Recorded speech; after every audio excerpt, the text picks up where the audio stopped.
Miss Karenlie Riddering. Is that right? Thank you, yes. Well, bless the Lord. I got it right that time. Welcome to Atlanta Live. Thank you. Good to have you here tonight. I'm happy to be here. Amen, amen, amen. Is Atlanta your home? Actually, I was born and raised in Puerto Rico, but I'm living... Puerto Rico. Yes, I've been living here for 6 years. Amen. And I love it. Well, we like Puerto Rico, my wife and I. Yeah. You get a chance to go back often? All the time. You do? Mm-hmm. There's only one problem. There's nothing but water between us and that. And I don't like flying over water, and there's no place to land. Mm-hmm. So I haven't been back yet, but we enjoyed ourselves when we were there. But anyhow, you've carved out quite a niche in the book that the Lord has blessed you to pen. Mm-hmm. And what's the title of the book again? The book is titled Your Present Future. Things teens need to know now about becoming adults. All right, all right. Things teens need to know now, mm-hmm. before they mess up any further. Yes. Okay. You said back earlier that there are things that you wish at the age of 17 you had known. Mm-hmm. Can you pop one or two of them off the top of your head that you would like to share? Definitely.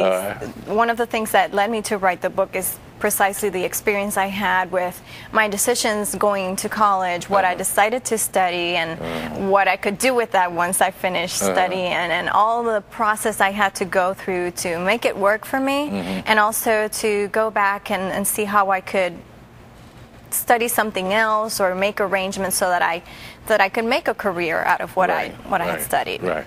Now that's interesting, but some of the things that you have alluded to in your book, and the title of the book is Your Present Future. Your Present Future. Mm-hmm. That's quite an anomaly. Your present future. Yes, it basically encapsulates the main idea is that we tend to think, in the future, well, sometimes maybe I'll decide things and it'll work out, and we don't realize that right now we're already planting for what is going to be our future. We can't just wait for something in the future. We have to make it happen. We have to do it now. That's right. So that later we can see the benefits of what we decided when we were young. Amen. And have a blank slate. Prior planning prevents poor performance. Mm-hmm. Amen. You have to work the plan and plan to work. Yes. Plan to work and work the plan. I think that's what it is. But tell us a little bit, if we can peep into your book without giving your book away. One or two cornerstone things that you learned since teenage years that would help mold.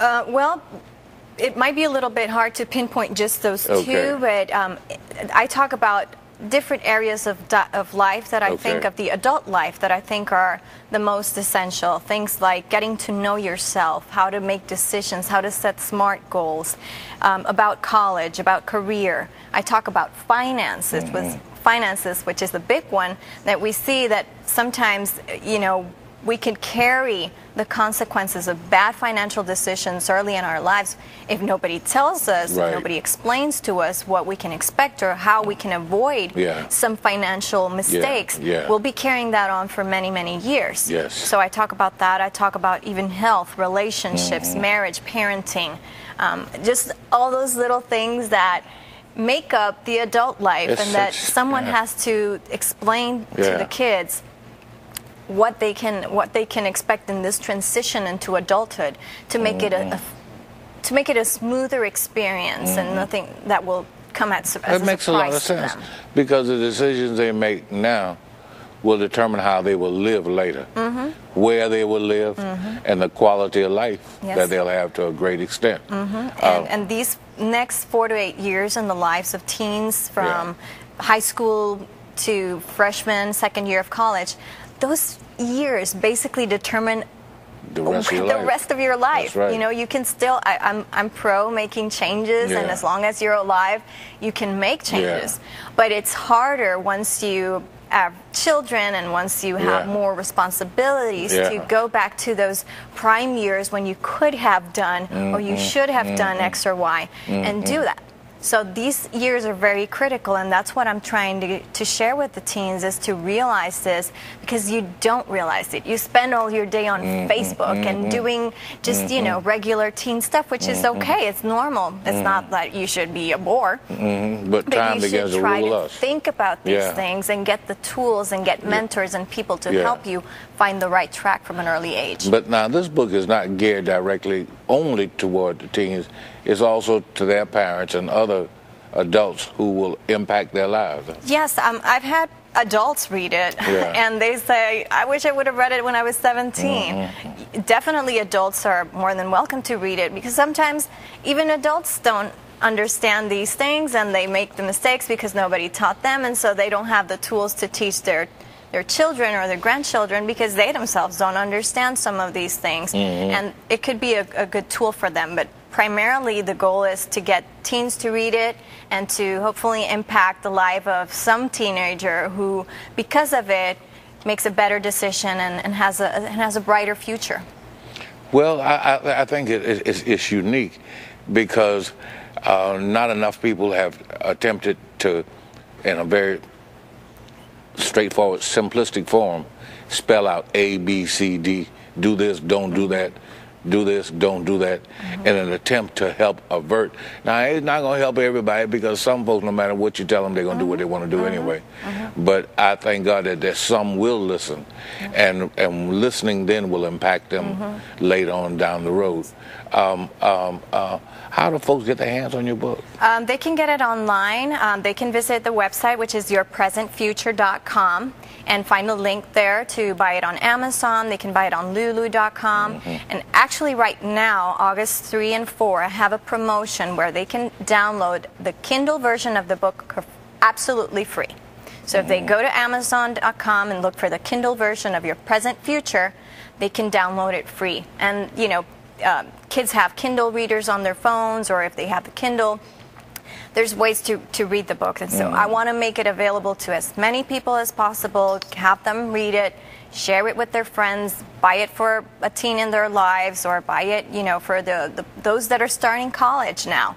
They still may be like, I don't know what I'm going to study, I don't know why, you know, I don't know how to pick a major. Get them this book, because it may be a good. What was the impetus behind writing it, since obviously you reached a point in your life where you recognized that there were some corrective measures and some measures that could have taken place earlier, but definitely some corrective measures that needed to take place? What prompted you to write rather than just go on with your life?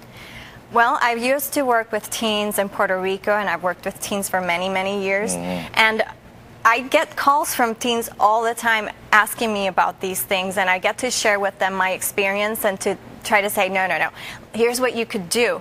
I try to be in my way approachable and not like, you know, because teens don't like that. I didn't like that when I was growing up. I don't like to do that to people. I want to be like a friendly voice that gives them advice. And I thought, you know, I have something to say. I have something to say that has the power to help somebody not make the same mistakes or make better decisions. And I love to write, so I'm just going to do this. Do you feel like it costed you or cost you any time, the fact that you were not as aware as you felt that you should be at that point in your life? Do you feel that it costed you any wasted time? Well, certainly time management is a very important area of our lives, and I do talk about that specifically in the book. And yes, there are things that I regret. But they're not regrets, because I did have this mindset of, you know, I want to live my life in a way that I look back and I don't have regrets, and I still made mistakes. And we all do, and we're all going to do it, and you can just, you know, sit and complain, or you can just be thankful, because I wouldn't be here if I hadn't made those decisions anyway. And what I learned along the way has helped me to be where I am now and meet my husband and have my family and everything. So I'm thankful for even those mistakes that I made.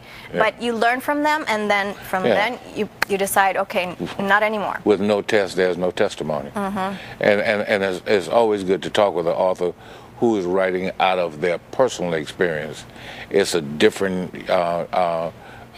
mode altogether than those who are doing a clinical research or something like that. But when you're writing out of personal hurt or personal disappointment or things that you saw that you could have done differently and maybe have had a different outcome, then there's a passion that rises up even in the writing that will let folks know, hey, let me pay attention to this because she's real. She's talking about something that's real. And I want to be that voice for kids who maybe don't have a mentor. They don't have a parent that's there. They don't have friends to tell them these things. Well, even if I'm not there physically, my words can maybe do that impact in somebody's life, and to me that's worth all the effort. And that I think that's awesome, because there may be somebody listening tonight, a young person that's at a crossroad, or a person that's a product of a less than positive environment where they have not been encouraged to make sound decisions or do sound things. I want you to just take 30 seconds and be a voice of opposition to that foolish thinking and speak into their heart, if you would. Look right in that camera right there. Yes. I would say it's your life. You can decide what you want to do with it. What things happen to you, that's in the past, and I know some things are hurtful, but you have to decide where you want to be, where you want to lead your life, because you have the power to do that.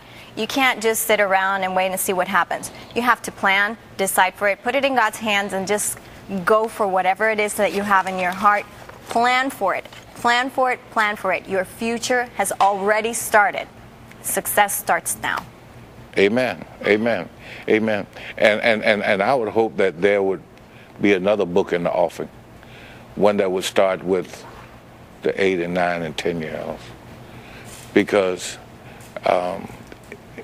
it's stated that by the time a child reaches 6, 7, 8, they're so encrusted into what their destiny is going to be without the outside impaction of somebody else coming in. And I think that your thoughts are awesome for teenagers, but you might want to consider helping the younger folks too. Well, see, I mean, anybody that hears and anybody that gets in touch with this, I think, can benefit from it, no matter the age. Again, they can find the information on yourpresentfuture.com. Yourpresentfuture.com. I give seminars for kids. I'm going to have a seminar in Noonan on August 29th on how to set smart goals at the Carnegie. Okay. It's in downtown Noonan. Okay. And it's going to be at 4 o'clock, no cost. People can go and sign up online, or they can just show up. And again, download the free version of the Kindle book today and tomorrow only. Download it on Amazon.com, Your Present Future, and just spread the word. Share it with your teens. Share it with the youth in your church. Just help somebody. Amen. Make a better decision. If I can help somebody as I travel along, then my living shall not be in vain.